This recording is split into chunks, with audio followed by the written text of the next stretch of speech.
D21 को र D1 को फरक छुट्याउनुहोस् है। तलको भिडियोमा हेर्नु त जानै नमानेको मान्छे अहिले कति एक्साइटेड छ। फेरि आज फेरि पानी पर्ला जस्तो पनि होइन। त्यस पछाडि त हाम्रो रेस नै भयो, यहाँ कम्पिटिसन नै भयो, यस्तो कम्पिटिसन भयो कि बल्ल बल्ल बल्ल मैले जितेँ। अनि त्यस पछाडि हामी उसलाई लिड लिएर हामी रनिङ गर्दै गयौँ। यतिकैमा हाम्रो पावर कपाल आइपुग्यो। माइ गड, धेरै भएको थियो हामीले नभेटेको। ओह्रालोमा यस्तरी दौडिँदै अनि त्यस पछाडि ओपीको यो रुखमा गएर छोएर हामीले धुलखेल जाने बाटो यो भनेर सबैजनालाई सिकाउँदै उकालोमा उनी चाहिँ बिस्तार यसरी हिँड्दै थिइन्। क्यामेरा देख्ने बित्तिकै मान्छे तगडा क्या। गुड मर्निङ, सूर्योदय भयो। यो चाहिँ हाम्रो स्ट्रेचिङ एक्सर्साइज हो। हामीले करिब 10 मिनट जस्तो हुन्छ यो। यसलाई हामीले काटेर छोटो बनाएर तपाईँहरूको लागि राखेका छौँ।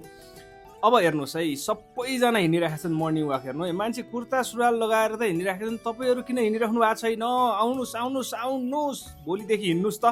ल हेर्नुहोस् त यहाँ हाम्रो मिसेस कसरी दौडिनु भएको। भोलि के हुन्छ लेट्स सी।